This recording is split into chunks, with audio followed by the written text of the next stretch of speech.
Welcome to part 2 of our continuing series entitled The Unholy Trinity, and today we're going to talk about the United States in Bible prophecy.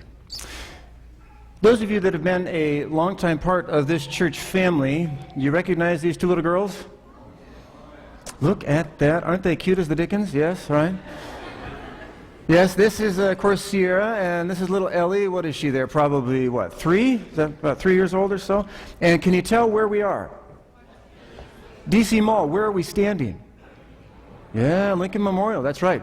In fact, this was one of the girls, and mine, still is actually, favorite places to visit on the D.C. Mall. Now, such an inspiring story, the story of Abraham Lincoln and how he brought emancipation to this nation. Even though he was not there at the founding of our country, I think it's right to consider him one of the fathers of our nation. Just a powerful impact. The Lord was able to use him in those days. We haven't stopped going. My apologies for the quality of the picture. This was taken at night on my phone. Who's photobombing our picture here? Okay, that's Thomas Jefferson, isn't it, right? We had not been to the Jefferson Memorial for quite a while, and so back in December, just a few months ago, we stopped by to see it again. And just inspired afresh. I mean, it's just powerful, powerful things that the Lord has brought to bear in our country. If you look on the walls, for instance, here at the Jefferson Memorial, obviously you can't read it here, but just powerful statements that even though our founding fathers were far from perfect, when they were at their best, God used them to create a nation that has been incredible. There has been incredible things that the Lord has brought to pass in this country. In fact, even those that say that they hate America, if you give them a chance, they'd kind of like to visit and maybe even stay for a while, right? And for a lot of people, even outside of the United States, they look at the U.S. and they say, indeed, it's one of the greatest nations in the history of the world. You know, this nation is great for a variety of reasons, and there are many in my family that have served to protect those reasons. My father was in the Navy for a number of years. My grandfathers, both my mother and my father's side, they both served in the military. Both were in the Army. My grandfather, Grandpa Wilson, Norman Wilson was his name. He passed away a few years ago. He was a tank commander in World War II. He fought in the Battle of the Bulge. That was, if you know World War II history, that was not a good, none of the battles were pleasant, but this one was particular. It was brutally cold. He was a tank commander, and at one point during the battle, a shell made a direct hit on his tank. The other men that were in the tank with him were instantly killed. My grandfather was hurt fairly badly, quite a bit of burns over his body. They took him back behind friendly lines just long enough to get him back on his feet, and as soon as he was ready, well, he wasn't even ready, but as soon as he was able, they put him back into a tank, and they did it all over again. And why did my grandfather fight? Why did so many people fight over the years for this nation? And of course the answer is for freedom. Freedom of speech, freedom to believe what you wish to believe, freedom of religion, freedom of expression, freedom from censorship, freedom to do that which is right, and yeah, sometimes freedom to do that which is wrong. Freedom to live based on principles that make people and nations great. Those soldiers, my grandfather and tens of thousands of others, fought that this land might be rightly called the land of the free and the home of the brave. You know, we have these tremendous documents in the United States. You can still see them today if you go to Washington, D.C., to the right spot. For instance, we have our Declaration of Independence, and it has these famous words, among others. It says, "We hold these truths to be self-evident, that all men are created equal, that they are endowed by their Creator with certain inalienable rights, that among these are life, liberty, and the pursuit of happiness." We also have our Constitution. And it says, among other things, Congress shall make no law respecting the establishment of what? Of religion, that's right, or prohibiting the free exercise thereof. One of the major things that has made this nation great is that it has respected religious freedom. There have been guests that have come to this nation, not just in the distant past, but even current, and they have looked out across and said, what is it that makes America great? And if they are thinking carefully and accurately, they cannot help but say, it is because of the role of faith in this nation that the U.S. has been able to not only endure, but many times be a noble, good, and beneficent nation in the world today. It's because of these principles. And if I read my Bible correctly, there is a day coming when sadly these freedoms that cost my grandfather and his fellow soldiers so dearly will be exchanged for a straitjacket that will take freedom and crush the life right out of it. It's not a pleasant story to tell, but turn please to Revelation chapter 13, verse 1. Page 873 in your blue Bible. Revelation chapter 13, beginning with verse 1. As I mentioned last week, we have been to this portion of the book of Revelation a number of times. If you were at our prophecy seminar, you know why. The themes that are found in Revelation chapters 12, 13, and 14 are the main reason that the book of Revelation was given to humanity. The Hebrews had a certain way of building their books so that you could tell where the main point was. And in the book of Revelation, this is the point. These 3 chapters with their themes, and the main focus of those 3 chapters is ultimately the 3 angels' messages of Revelation 14. Now we're going to look here at Revelation 13, and I need to warn you, if you did not attend our Prophecies of Hope seminar, some of what I'm going to say may at best seem strange. At worst, it may even seem a little offensive. And so I want to encourage you, first of all, I'm glad that you're here, glad that you took the time to worship with us this morning, and I will be available after the service today. Come and see me. Whether you're joyful or foot-stomping mad, I love you just the same. So come and see me, and we'll chat about this. I'd love to bring you up to speed with some of the things that may be interesting and new to you today. Now, in our seminar, we talked about how there are today 3 groups of people. There are those that have made a decision for Jesus. There are those that have made a decision against Jesus and for Satan. And there are those in the middle who have not yet made up their minds. And so if Jesus were to come back today, this group in the middle would rightly say, oh, hold on a second, we're not ready for this. We didn't know, we didn't have a chance to make our decision. And indeed, they would be right. Jesus knows that sin needs to come to an end sometime, though. And so what does he do? As we studied in our seminar, God sends this final polarizing issue that will separate the world into just 2, only 2 camps, those that follow Jesus and those that follow after Satan and the Antichrist power. That final polarizing issue, as we discussed in our seminar, it will be first of all about who has your heart. Who is your allegiance to? Is it for Jesus? Are you following him, seeking to allow him to work in you and produce the fruits of the Spirit that he longs to? Or, conversely, are we working for Satan and having the spirit of Satan, as it were, that producing his fruit in our lives? Who has your allegiance? That's the major issue at the end.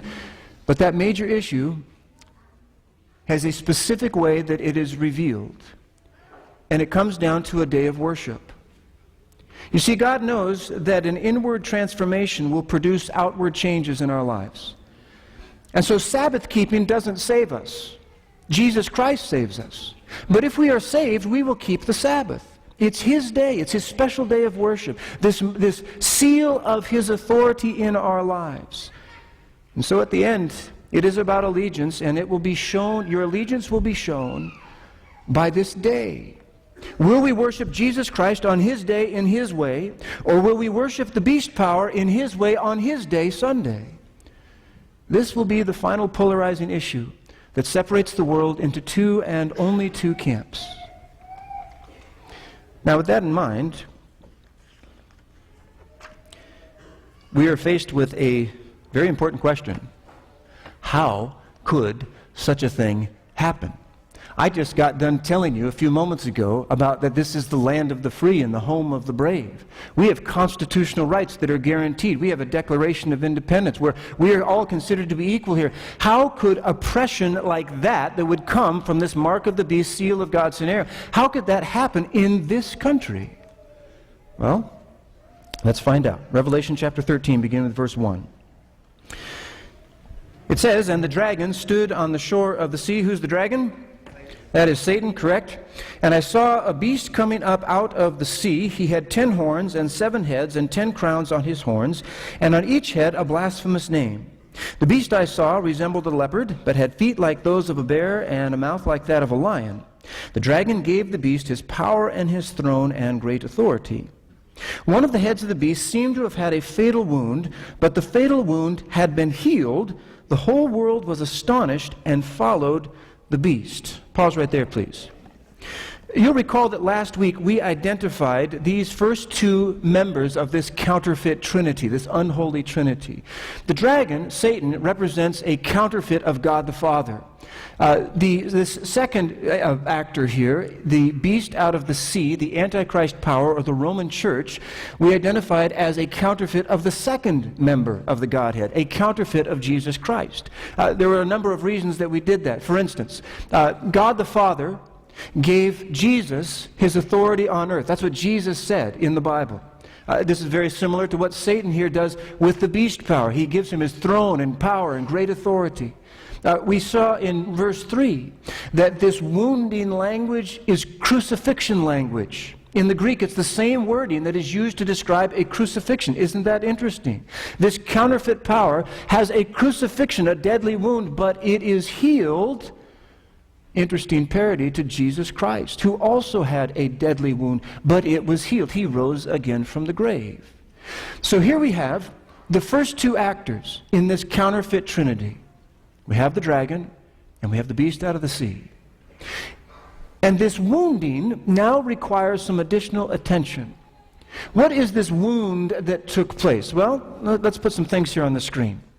You'll recall in our Bible prophecy seminar that we studied about a prophecy called the 1260-day prophecy. It is a period of time. A day equals a year in Bible prophecy. We saw that in our seminar.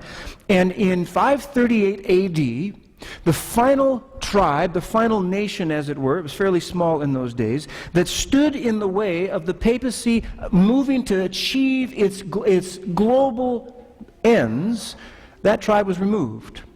The emperor had sent his armies.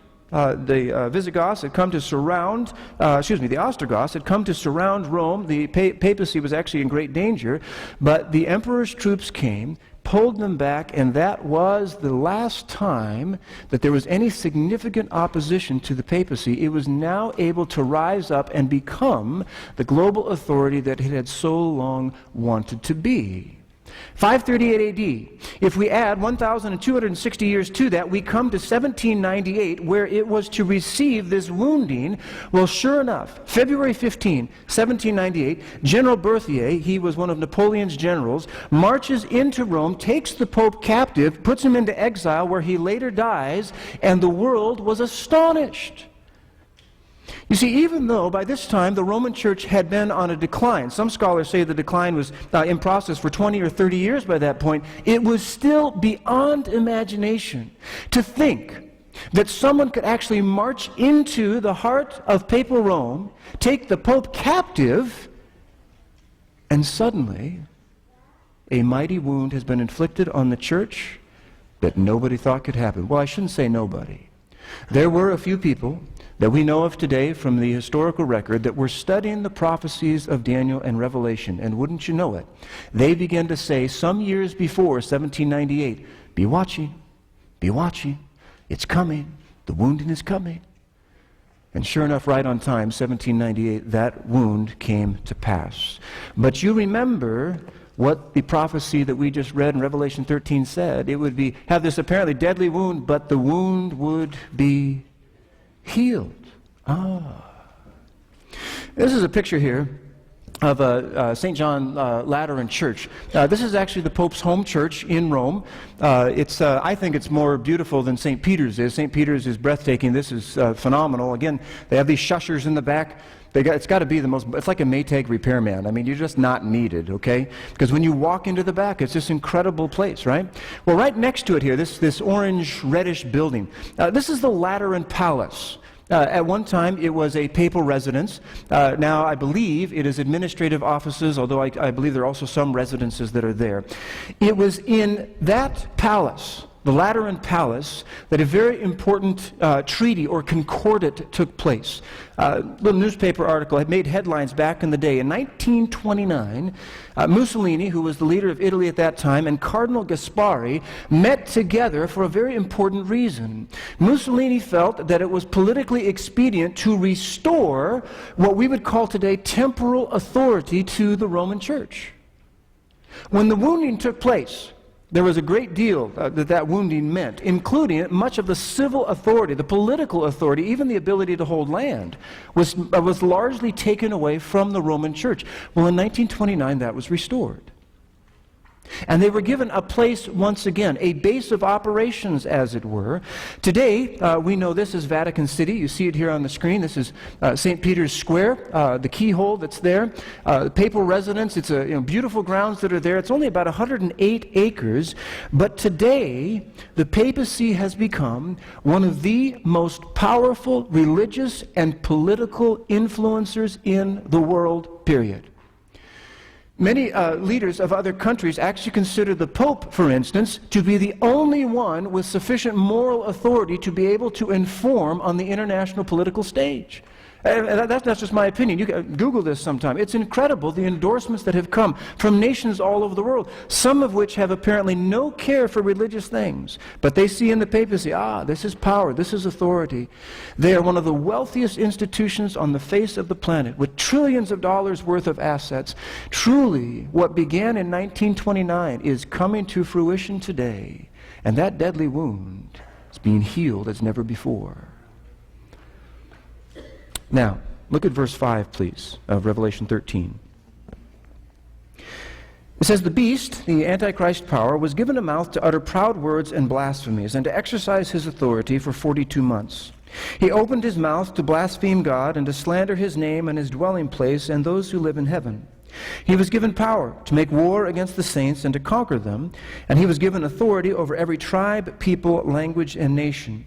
All inhabitants of the earth will worship the beast, all whose names have not been written in the book of life belonging to the Lamb that was slain from the creation of the world." Now, the Roman Church here is shown as seeking to bring about worldwide worship.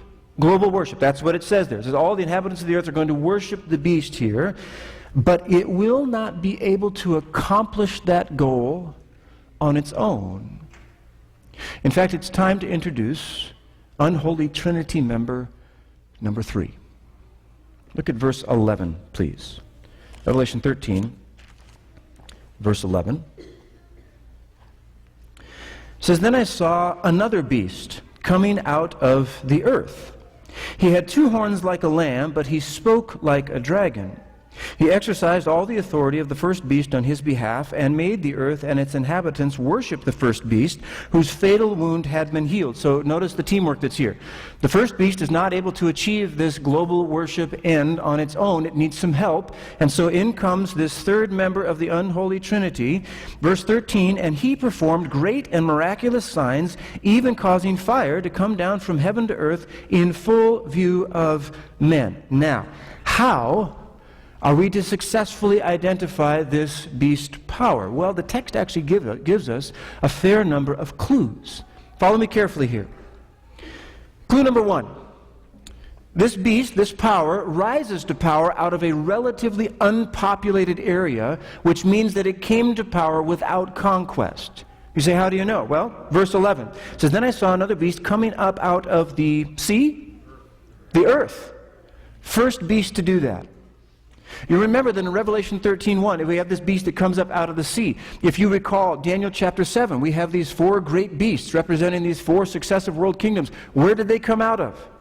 The sea. That's right, the water. Well, in Bible prophecy, we looked in Revelation 17, and it defined water for us. It said that water represents nations and multitudes and languages, etc. In other words, the masses of humanity are the places from which these other powers came to authority. But not this one. This one comes out of the earth. It comes out of the land. Apparently, there's not much water here to be found at all. In other words, it is not a sea of humanity. It's a sparsely populated area. And that means there was no conquest required to begin to rise to power. That is a great difference between all the authorities that came before it. Babylon came to power by overthrowing Palestine and Assyria, etc.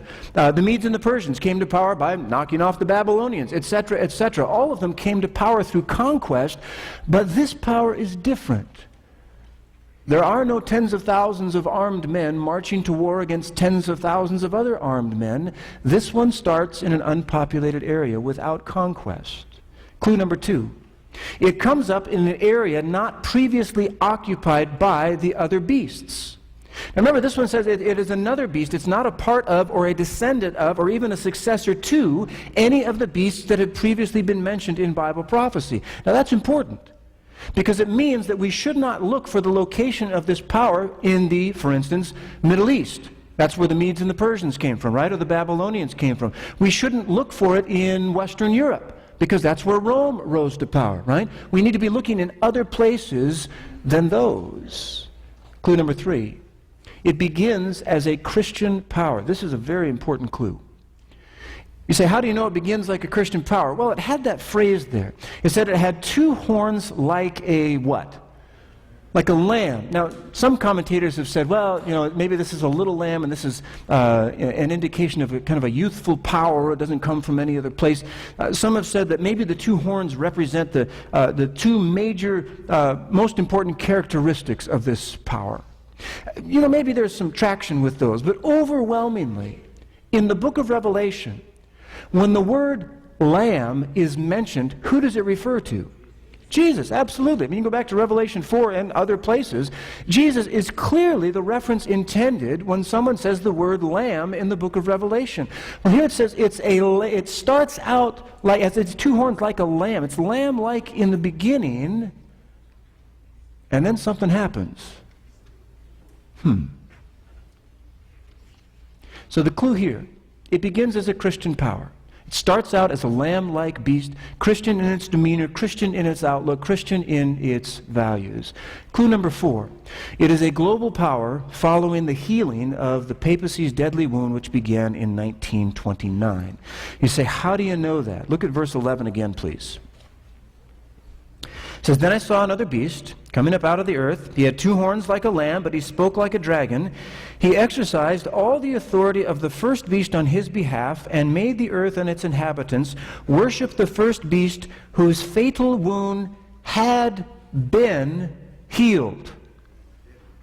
So it's already taking place here. The healing has already taken place. So we know it can't happen before 1929. Whenever it is that this power, comes to power, to the world stage here, it has to happen sometime after 1929, when there was that agreement, that concordant between Mussolini and Cardinal Gaspari.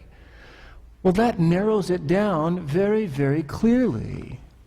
With just these 4 clues, we can easily identify who this power is. Who is it? It's the United States of America. It's the only one that fits, and it fits quite well. I mean, look at these clues. Did the United States rise to power out of a relatively unpopulated area? Yeah, it did. That's right. Okay, and there was no conquest because there weren't these vast armies that had to be overcome there, right? Number 2, did the United States come up in an area not previously occupied by other beast powers? Yeah, it did. In fact, how did they refer to what became the United States? The New World, exactly. It wasn't the Old World. The Old World was back with Europe, etc. This was the New World. It was a new place. Did the United States begin as a Christian power? It did. Now, we need to be careful here. I'm not saying that Christianity was the official religion, for instance, in the U.S. Constitution. I don't think that's what the Founding Fathers intended. In fact, they were fleeing that type of religion. They wanted to leave the monarch and the state-sponsored religion behind. But there is no doubt that Christian principles were the very principles on which this country was founded. I don't think there's any doubt about that. You could not come to the United States of America using any other worldview besides the Christian faith. Now, how about number 4? Was the United States a global power following the healing of the papacy's deadly wound after 1929? Yeah. World War I was kind of our major entrance onto the world stage. By World War II, yeah, it's us. This major superpower. Today, some people have said the United States is the sole remaining superpower in the world today. There are some powerful nations out there, China, etc., but most people would point to the U.S. if you're looking for who's top dog militarily, politically, etc. The U.S., sadly, fits the prophecy very, very well. And that being the case, we are forced to admit that the future of our great country does not look so good. You saw there in verse 11, I saw another beast coming out of the earth. He had 2 horns like a lamb, but he spoke like a dragon. Apparently, a transition from Christian worldview to a more dragon-oriented, devil-oriented worldview is on its way.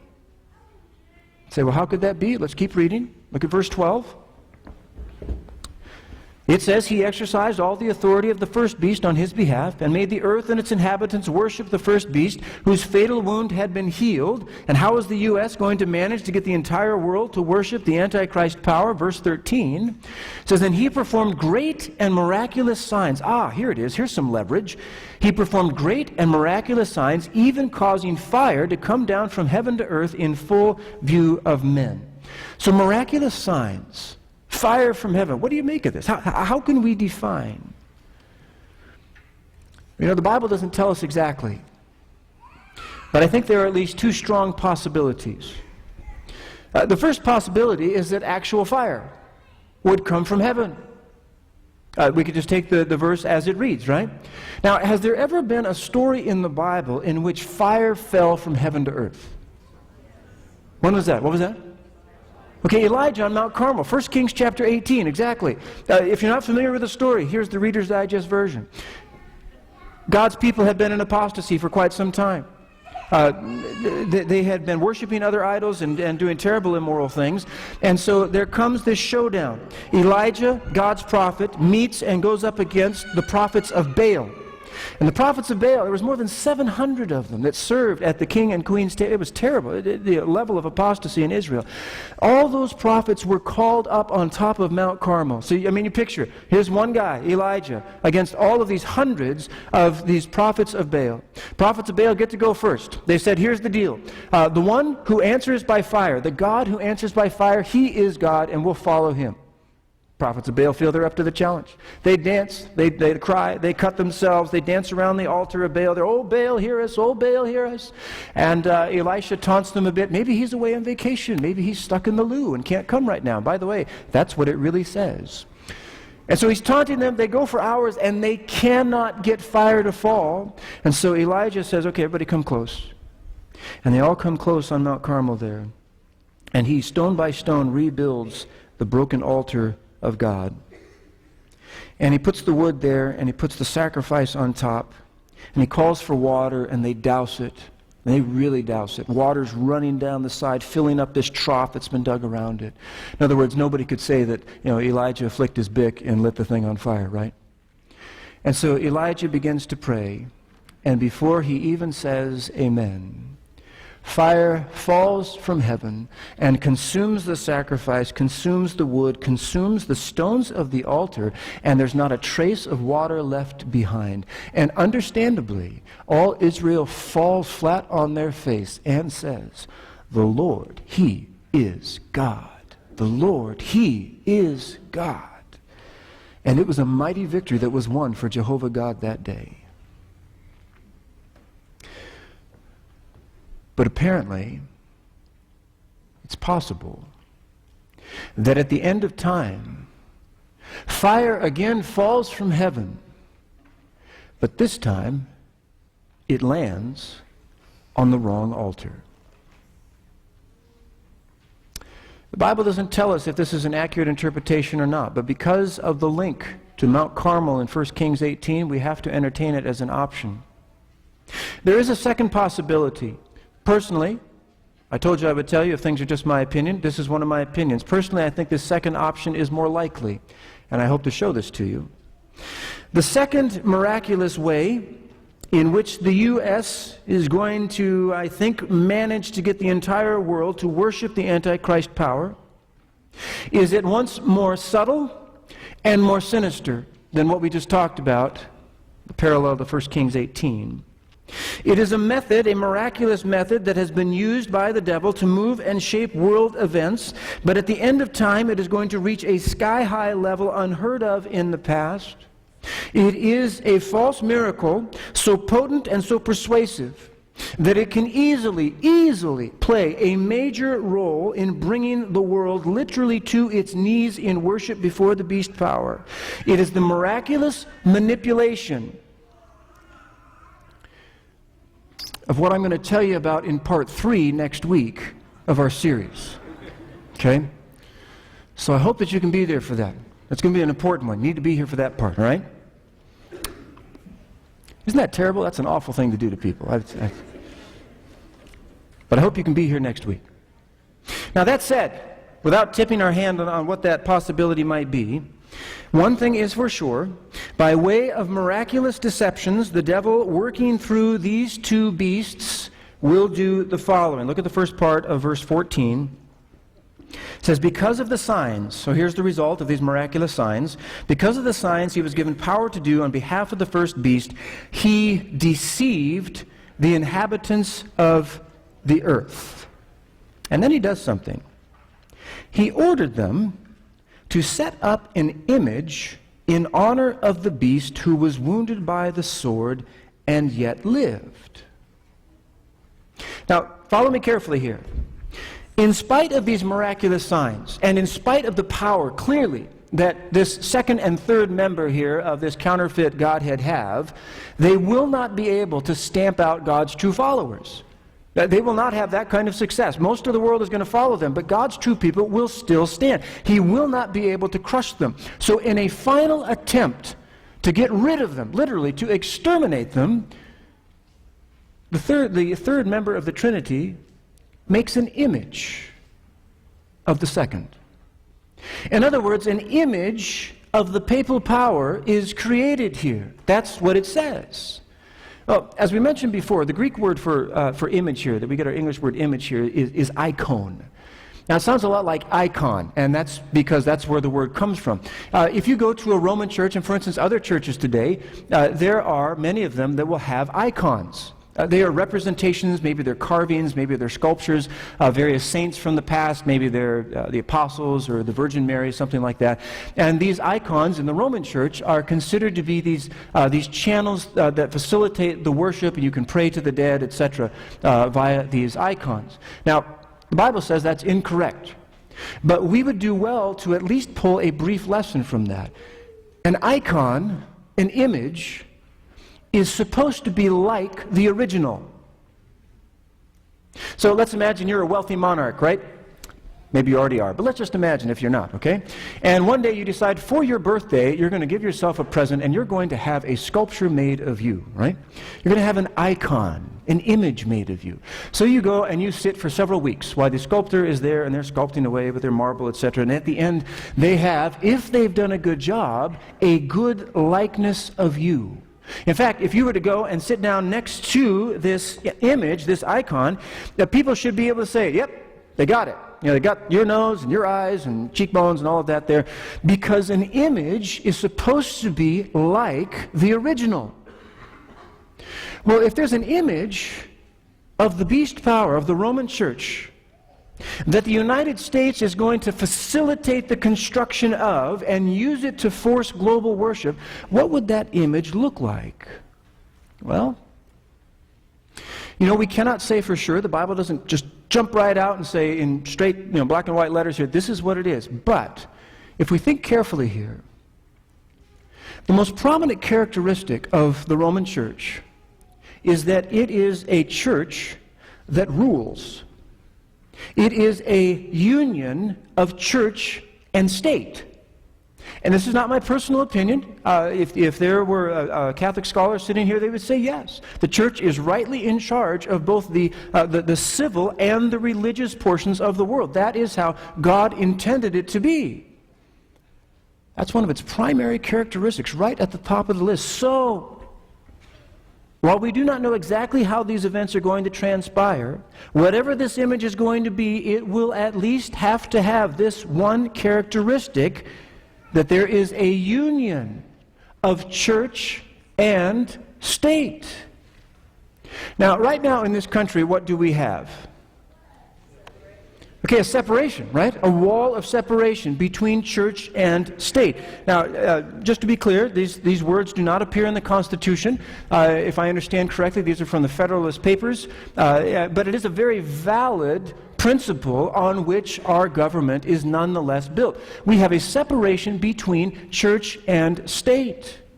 But if this country is going to facilitate the creation of an image of this beast out of the sea, then that wall of separation is going to have to be removed. The United States of America, perhaps the most prominent example in history of a nation built upon the separation of church and state, will cease to act like a lamb and instead speak and act as a dragon. Now, know what that means. Civil liberties are going to cease as we know them. Freedom of worship will be decimated. Church and state will freely intertwine, and liberty of conscience will become extinct as the mark of the beast is enforced by economic means. You can't buy, you can't sell. And finally, by the threat of death, and religious liberty will be no more. That's what the Bible here is saying. To which many people would say, as they probably would have said to me midway through last week, "You're crazy. That's nuts. You can go to the D.C. Mall, you can go to Washington, D.C. right now. You can still read the Declaration of Independence. You can read the Constitution. There's copies available online. Everybody can see. This is indeed the good old U.S. of A. It will never do that."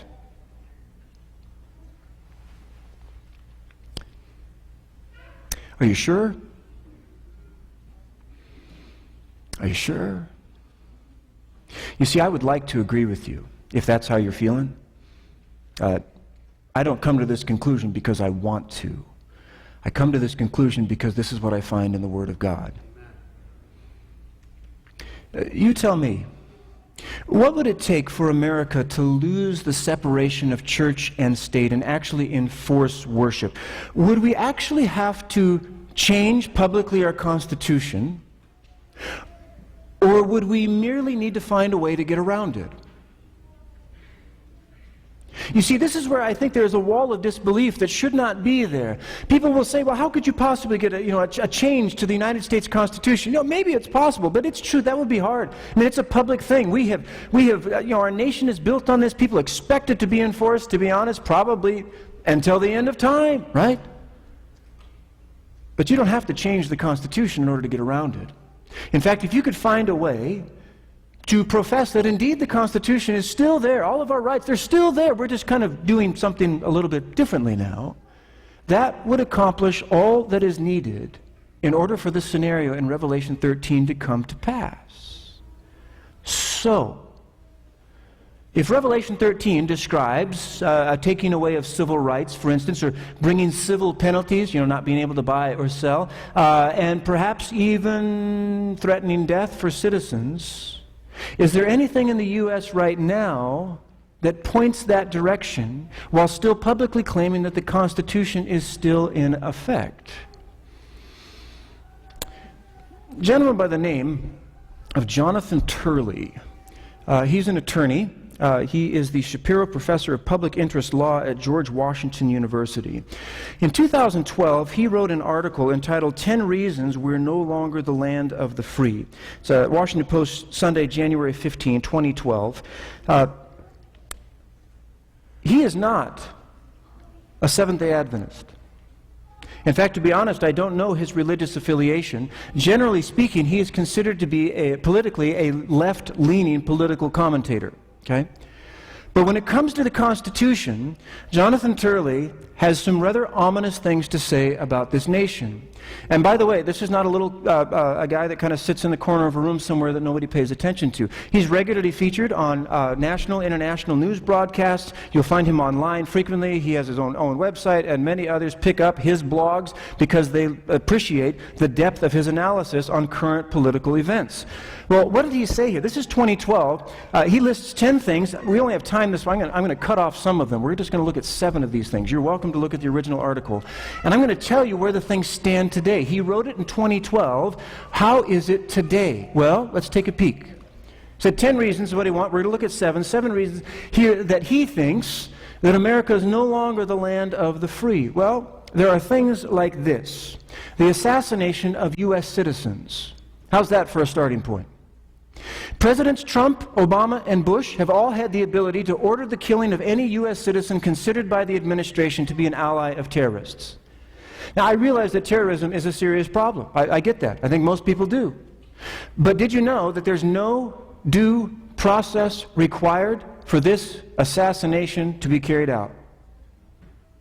You understand what that means?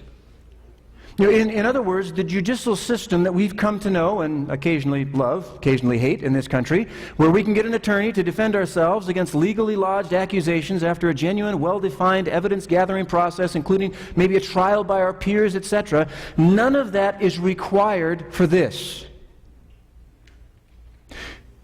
The government decides so-and-so is a risk, they meet privately, and the person can be killed.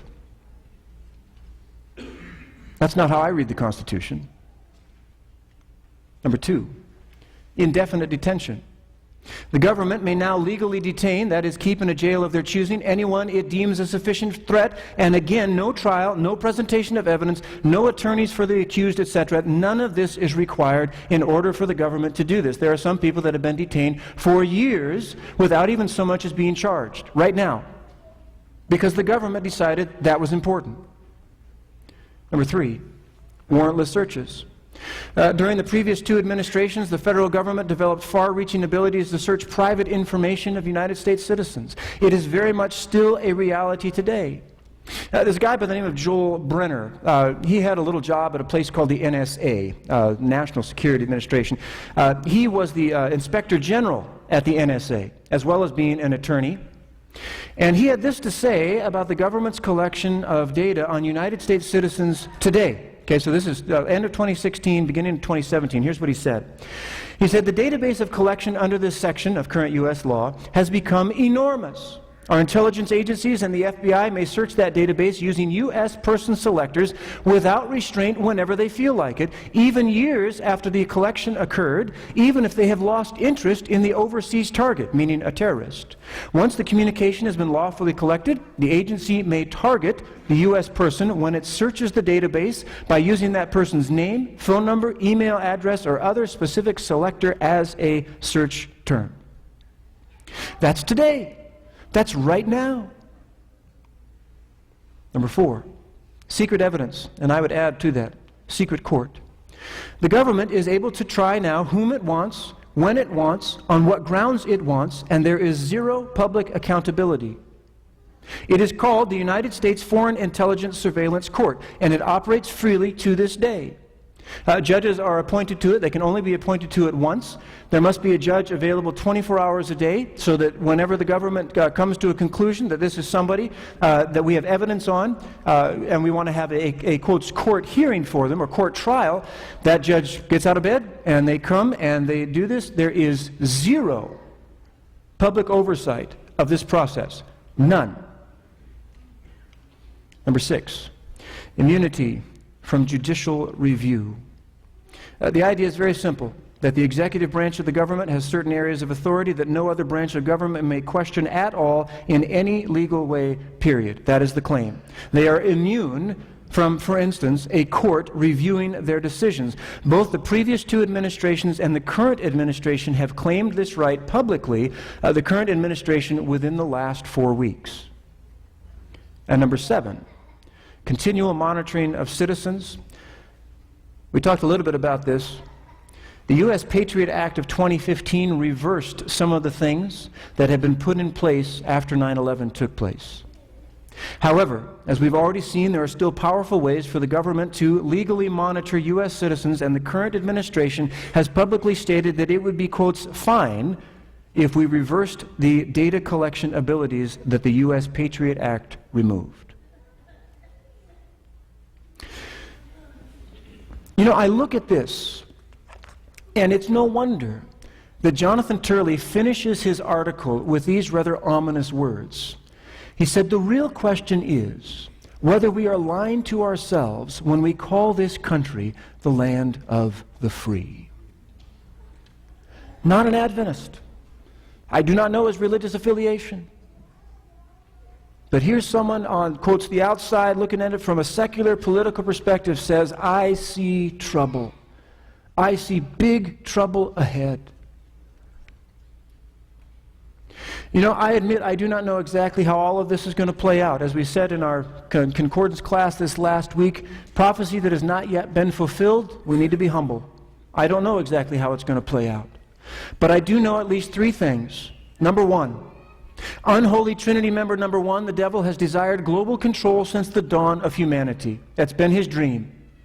Number two, as we saw last week, Unholy Trinity member number two, the Antichrist beast, has both the beliefs and the plans for implementing global control, with the papacy squarely at the helm of that new world order. And number three, today we have seen that our great country, for so long the great bastion of liberty and freedom, is not only prophesied to become Unholy Trinity member number three, but is even now adopting and utilizing laws that just might help make that status a reality. You know, people who tell me, "I just don't see how Jesus could come back soon," aren't reading their Bibles as closely as they need to. When you look at the world around us, I don't know exactly when Jesus is going to come back, but nobody can tell me he can't come back soon. Because the world stage is being prepped, changes are taking place. The laws of our country are changing, the attitude of our government is changing, the attitude of our people is changing. We are becoming fear-focused rather than freedom-focused. And people that are afraid will do crazy stuff. You see, many times when people are fearful, they look to someone more powerful than they, and they're willing to give up their freedom in the name of preserving freedom. I have news for you. If you want to dig a hole in the ground by putting dirt into it, it's going to be a long time before you get that thing done. If you're going to preserve liberty by taking it away, somebody's going to lose at the end of the day. And it brings us to what I hope is a very important point of decision.